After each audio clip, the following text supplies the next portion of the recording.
특히 의원님께서 이제 정치검찰 이 조작기소 대응 특위위원장을 맡고 계세요. 네네. 어제 보니까 또 특히 이제 정영학 녹취록 네. 윤석열 정부 후에 달라졌고 조작된 증거 드러났다. 네. 이거 감찰해야 된다라고 네. 직접 현장에 다녀오셨습니다. 네네. 그 그렇습니다. 얘기부터 좀 해보죠. 네, 어제 저희가 이제 어제부로 이 조작기소 대응 특별위원회가 TF부터 시작해가지고 135일째 되는 날이었고요. 예. 저희가 이제 기자분들을 대상으로 해서 그간의 성과 또는 앞으로 좀 주목해야 될 점에 대해서 약간 기자회견 형태로 당대표 회의실에서 네. 어제 진행을 했습니다. 굉장히 많은 기자분들이 오셨고 저희가 어제 그 특히 정영학 그러니까 대장동 일당 중에서 정영학이라는 회계사가 있지 않습니까? 그렇죠. 이 정영학과 남욱 간의 전화 통화 내역이 실제 1차 그 수사를 했던 수사팀과 그리고 윤석열 정부에서 있었던 2차 수사팀이 있는데 네. 이 녹취 내용이 조작이 된 것들이 발견이 됐어요. 특히 크게 두 가지 파트인데 이 네. 부분에 대해서 저희가 어제 법무부를 오후에 방문해서 감찰 요구를 했고 또 장관을 저희가 직접 만나서 이 부분에 대해서 감찰을 좀 빠르게 진행을 해달라라고 네. 요청을 드렸습니다. 정성호 장관을 만나셨다는 말씀이신데 뭐라고 하던가요, 정 장관은? 뭐 자세하게 말씀드릴 수는 없는데 네. 이 부분에 대해서 그 필요성에 공감하시고 필요성에 지금 공감한다. 저희가 이제 감찰 요구를 어제까지 총 5차례 아. 감찰 요구를 했는데 뭐 감찰들이 잘 진행되고 있는 걸로 전 파악을 하고 있습니다. 네, 정성호 장관도 네. 이런 감찰 요구에 대해서는 공감하는 그렇죠. 공감대를. 네, 저희가 감찰 표시했다. 요구를 하면은 빠르게 이제 아. 뭐 진행을 시키시는 것 같더라고요. 네, 저희가 근데 감찰 내용과 관련해서는 뭐 구체적으로 물어볼 수가 없기 때문에 그렇죠. 네. 그러니까 이 언급하신 것처럼 이 조작 정황 이게 네. 드러났다. 네네. 보니까 재창이 형이라고 누가 들어도 들리는 그 재창이 형 이거를 실장님으로. 네, 제가 통과를 월요일에 녹취를 틀었지 않습니까? 네. 그러니까 크게 두 파트가 변경이 된 거예요. 하나는 남욱이 돈을 들고 옆방에 있는 유동규한테 이제 9천만 원 9천만 전달을 원, 네. 하고 와서 하는 이제 녹취 네. 내용에서 재창이 형이라고 얘기를 하는데 이 부분을 실장님이라고 이제 조작을 합니다. 또 한 파트는 잘 들어보면 위례 신도시 네. 너 원하는 대로 다 해줄게 이 위례 부분이 신도시. 있는데 위례 신도시를 윗선지시라고 바꿔놓죠. 위도르 씨. 윗선지시 한 것처럼 네. 이렇게 조작을 해놓다 보니까 이 두 개를 조작을 함으로 인해서 그 고리를 연결해서 이재명 대통령으로 타고 들어가려고 했던 정황인 거죠. 네, 그러니까 이재명 대통령을 겨냥한 네. 엮기 위해서 네네. 검찰이 이렇게 정영학 녹취록을 조작을 했다라고 그럼요. 의원님 보십니다. 이 조작에 대해서 감찰을 해보면 알 겁니다. 왜냐하면 기존에 있었던 녹취가 있을 거고요. 이 녹취를 또 풀어놓은 게 있을 것이고 네, 2차에서 풀어놓은 게 있으니 비교만 해보면 되는 거거든요. 1차, 2차 네, 비교를 해보면 된다. 네네. 근데 어미준 검사 뭐 이런 얘기 하는 것 같아요. 여러 이 속기사들이 푼 내용 네네. 그걸 네. 그대로 우리는 냈을 뿐이다 네. 이런 주장인데. 제가 볼 때는 저희가 이런 속어를 써서 죄송합니다. 네, 쫄았습니다. 아 쫄았다. 그러면 아니 명백한 거잖아요. 그러니까 자기가 당시에 반부패 수사 1부장을 지내고 있었는데 네, 그 녹취를 풀어온 것은 반부패 3부죠. 강백신 쪽에서 풀어가지고 왔다. 이렇게 지금 둘러대고 있는 것 예, 아닙니까? 예. 근데 강백신 쪽에 전화를 걸어서 그 막 취재를 네, 해보려고 했는데 전화도 안 받는 전화도 거 안 아니에요. 받고. 이 상태에서 답장도 제가 볼 없고. 때는 네. 근데 실제 이제 어미준 검사는 법정에다 녹취를 제출한 사람입니다. 그렇죠. 그렇기 때문에 음. 뭐 여기서 자유로울 수가 없고요. 감찰을 통해서 밝혀내야 되겠죠. 그리고 감찰. 네. 그러니까 이게 참 이해가 안 되는 게 재창이 형 실장님 이건 누구보다 전문가시니까 네. 재창이 형이 실장님으로 네. 혹시나 들릴 가능성이 크다고 이게 보세요? 어떻게 보세요? 이게 예. 김은혜의 그 바이든 바이든 날리면보다 날리면, 예. 훨씬 쉽습니다. 훨씬 쉬워요. 이건 애들한테 그냥 몇 번만 들려줘도 예. 아니 속기사분들이 그렇게 쓸 리가 없어요. 제가 볼 때는 네. 구체적인 지침이 없었다면 그렇게 할 리가 없습니다. 음. 네, 아니면 속기사들이 풀어온 걸 가지고 조작을 했거나, 네, 그러니까 뭐든지 의심을 해볼 수 있을 정도로 명확하게 들립니다. 명확하게 들리는 것이고 네. 이걸 만지지 않았다면은 그렇게 재창이 형은 실장님을 쓸 리가 없다. 그리고 아주 크리티컬한 부분인데 예. 이거를 가지고 와서 자기들이 엮기 위해서는 기존에 어떻게 돼 있었는지 확인을 했었어야죠. 아하. 근데 분명히 실장님으로 두 차례 다 적혀 있는 것을 재창형으로 바꿨다라고 한다면 이 부분을 엮기 위해서 예전에 어떻게 돼 있었는지를 확인했었어야죠. 진짜 제대로 수사를 했다면. 네, 그러니까 재창이 형인데 그게 정말 어떻게 돼 있었는지 그 네. 앞뒤 전후 사정을 다 봤어야 되는데 그럼요. 그런 거 안 하고 그냥 제출했다. 그리고 나서 이거를 엮어서 네. 수사를 진행을 한 것 아닙니까? 본인들이 책임을 져야죠. 네. 네. 법무부의 이제 감찰 결과가 또 어떻게 나올지는 지켜봐야겠지만은 일단은 의원님이 보실 때는 네. 정영학 녹취록, 그러니까 1기 수사팀 윤석열 네, 정부 전의 수사팀과 2기 수사팀 네. 이 녹취록 그 내용이 다른 것을 보면 네. 이재명 대통령 그야말로 윗선을 겨냥한 이재명 그렇죠. 대통령 엮기 위한 걸로 네. 검찰이 조작 수사라고 기소했다. 그렇게밖에 의심해 볼 수가 없습니다. 합리적 의심이 드는 거죠. 네. 그리고 뭐 저희가 이 검찰들의 행태를 지금까지 봐왔지만 가장 큰 정적인 이재명을 죽이기 위해서 얼마나 많은 노력들을 기울였습니까? 한동훈부터 시작해서. 그래서 이 부분들에 대해서 이젠 저희가 밝혀야 되고 네. 얼마나 못된 짓을 했는지 국민께 소상히 알려야 될 때가 온 것 같습니다. 이제 그 전모가 다 드러나고 있고 그야말로 이 그 어미준 검사 네네. 그 검찰 쪽에서 쫄아 있다 네. 이렇게 보시는 거네요. 예. 그러지 않고는 저렇게 창피하지 않습니까? 아유 내가 한 게 아니라 쟤네가 있어라고 떠넘기는 거 아니에요. 그렇죠. 그러면 강백 씨는 다릅니까? 아하. 다 같이 일했던 사람들끼리. 그럼 강백 씨는 이제 입장이 좀 중요한데 네. 궁금하기도 한데 네. 아직 나오진 않고 있고 나오는 대로 저희가 정리를 해드리도록 하고요. 그러면 이 감찰을 통해서 네. 정영학 녹취록 네. 이게 정말 조작이 됐다 네. 이렇게 드러난다면 네네. 어떻게 후에 이게 처리가 된다고 보십니까? 우선 이제 형사소송법의 232조에 보면 공소 취소와 관련된 내용이 나옵니다. 예. 기소가 위법이거나 부당하거나 기소 내용이 조작됐거나 사실이 아닌 게 확인됐을 때는 네. 공소 취소를 할 수 있습니다. 그리고 검찰청법 제7조의 검사의 지휘와 감독에 대한 내용도 보면은 네. 만약 기소가 잘못되었다라고 한다면 사건을 재검토하거나 재배당을 하거나 공소 취하를 결정할 수 있습니다. 아울러서 그렇게 이제 그 조작 기소를 한 그 검사에 대해서는 네. 이 검찰청법 53조의 징계 사항이 뭐라고 나오냐면 조작 기소는 즉 위법 부당한 직무 수행으로 볼 수밖에 없고 이걸 징계 대상으로 볼 수밖에 없어서 실제 기소의 유효성을 인정을 할 수가 없게 되는 거기 때문에 네. 공소 취하를 지시할 수 있습니다. 아하. 그래서 이런 공소 것들이 취하. 밝혀진다라고 하면 대법원 판례도 있기 때문에 이거를 이제 공소 취소를 해야 되겠죠. 해야 된다. 네. 그렇게 수순으로 가야 된다 이렇게 말씀하셨는데, 네. 그러니까 이 조작 정황 저희도 뭐 이 녹취록을 비교해 가면서 어떻게 이럴 수가 있을까 생각이 들고, 네. 그리고 이번에 연어 술 파티 관련해서도 네네. 지금 법무부가 감찰을 통해 가지고 네. 하나하나 드러내고 있지 않습니까? 저희가 이제 추가적으로 다음 주쯤에서 네. 또 하나 이제 제보가 들어온 게 있어서 사실관계를 좀 확인하고 제보자에게 사실 확인서를 어제 받았습니다. 이 내용을 보면은 그 KH 부회장 조경식 네.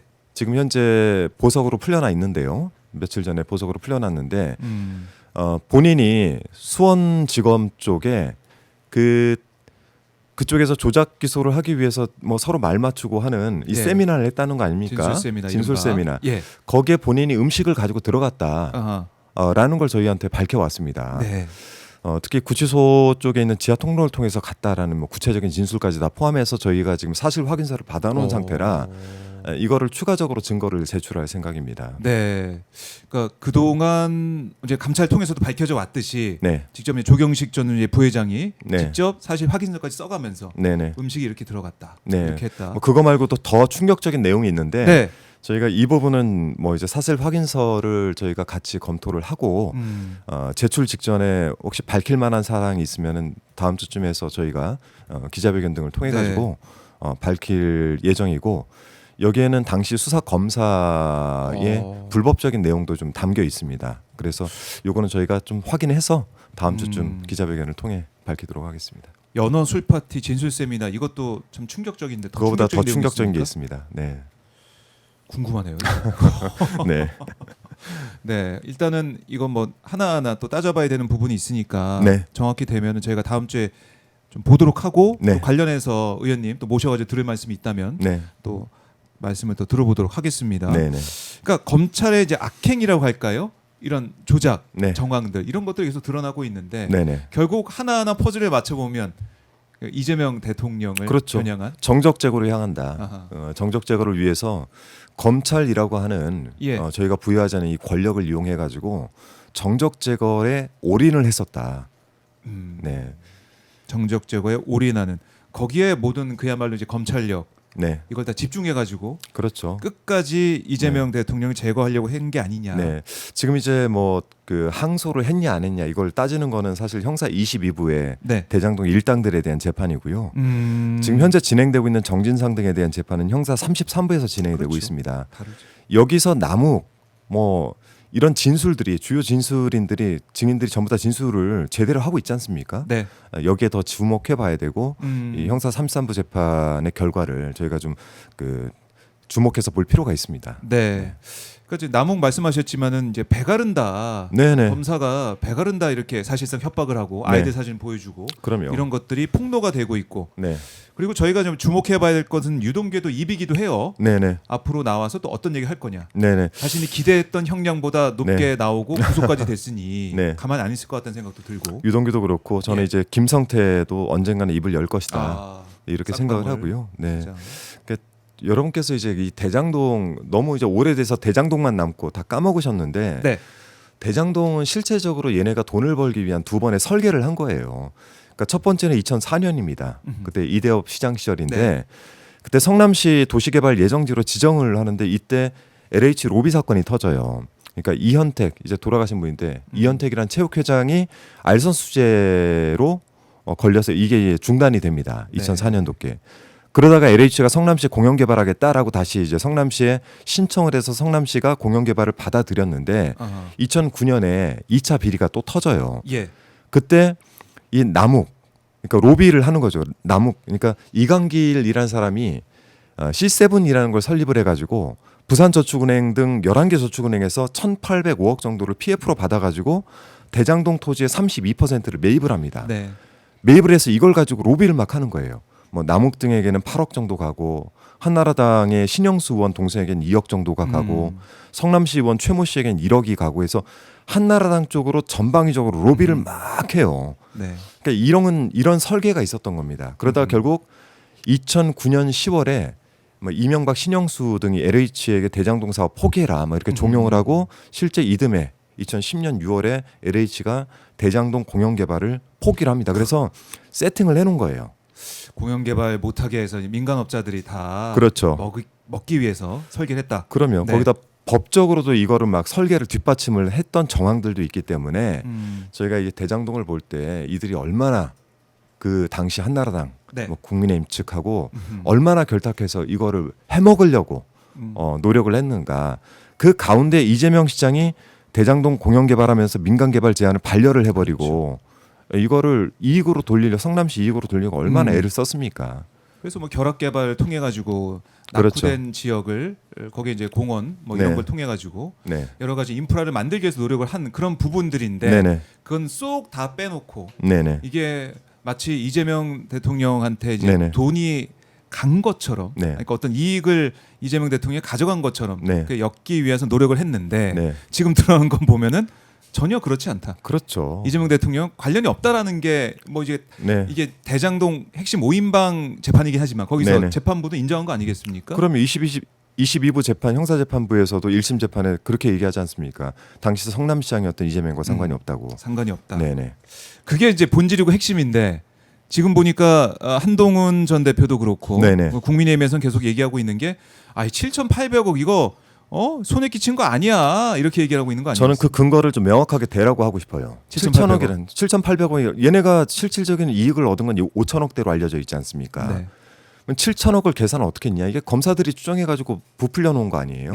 검사들의 주장. 그렇죠. 예. 자기들의 주장을 마치 옳은 것처럼 얘기하면서 7,000억대 뭐 이거를 환수로 못한다는 둥 이렇게 얘기하는데 이거 보면 재판이 진행 중인 것들도 있고 하니까 네. 제가 자세히 언급은 안 하겠지만 이거는 단순히 국민들의 눈을 현혹시키기 위한 것이다. 더 주목해서 봐야 되는 거는 아직 재판이 33부에서 진행 중이다. 네. 이들이 어떠한 짓을 했고 검사들이 이들을 진술을 바꾸기 위해서 어떠한 것들을 진행을 했는지 이런 것들을 좀 주목해서 봐야 될 것 같습니다. 네, 알겠습니다. 그러니까 대장동 사건의 이제 본질은 조작 기소, 네네. 그리고 뭐 진술 조작 뭐 이런 것들을 이제 네. 봐야 될 것 같은데 아니, 곽상도 50억 캐먹고 했는데도 지금 거기에 대해서는 한 마디 아. 말도 안 하지 않습니까? 그렇네요. 네. 그러니까 본질 우리가 따라가야 되는 것이고 이게 본질이 우리가 이제 계속해서 얘기하고 있는 이게 본질인데 조작 기소, 조작 수사 이게 본질인데 네. 대장동 항소 포기 이걸 가지고 또 이슈화가 많이 됐단 말입니다. 이거 그러니까 좀 답답하셨을 것 같아요. 항소폭의 그러니까 실효성이 뭐냐는 거죠. 예. 그러니까 검사들이 구형을 한 거에 비해서 재판부에서 더 세게 때렸단 말이에요. 아, 너희들은 안 되겠다. 세게 때렸어요. 네. 그러면은 항소를 해서 형량 유동규 낮춰달라고 요구할 겁니까? 그러니까 항소의 실효성에 대해서 본인들이 주장하는 바가 뭔지를 잘 모르겠습니다. 네. 그러니까 항소 포기의 실효성도 없는데 항소 포기를 마치 이제 윗선에서 압박을 넣어서 네. 항소 포기한 것처럼 이렇게 프레임을 짜는 것 자체가 제가 개인적으로 볼 때는 아까 언급했던 그 네네. 검사들의 네네. 악행 이런 의혹들 이거 좀 덮기 위해서 이슈로 덮는 게 아닌가 이런 생각도 들어요. 그러니까 저는. 제가 볼 때는 재판을 좀 질질 끌어가지고 여기에 대한 문제 제기를 계속하고 예. 결국엔 또 이재명 대통령과 엮고 이런 짓을 못하니까 쟤네가 그것 때문에 아쉬워서 저런 게 아닌가 이런 식으로밖에 해석이 안 됩니다. 네, 그래요. 어제 뭐 김용민 의원은 이 그야말로 집단 행동을 했던 검사장들에 대해서 네네. 책임 물어야 된다 이렇게도 강조를 했던데. 내부도 얘기를 들어보면 어수선하고 예. 뭐 동조했던 사람들도 지금 아유 이걸 우리가 왜 했지 이런 사람들도 있는 걸로 제가 파악이 돼요. 그래서 이게 집단 행동처럼 보이기도 하지만 네. 이걸 주도했던 몇 명 그리고 어쨌든 이 사안에 대해서는 저희가 좀 예의주시할 필요가 있고요. 검사들에게 제가 진짜 드리고 싶은 말씀은 네. 본인들이 했던 일들에 대한 자기 반성부터 하는 것이 지금 필요하다. 왜 검찰 개혁이 지금 진행되고 있겠습니까? 네. 저는 자기 무덤을 팠다 이렇게 생각을 합니다. 그래요. 이제 검사들 자신들을 돌아봐야 될 때인데 네. 지금 또 그야말로 우리가 탄압받고 있다 이런 프레임을 만들려고 하는 네네. 검사들의 모습 이래서는 안 된다 네. 하고 정리를 해 보겠습니다. 네.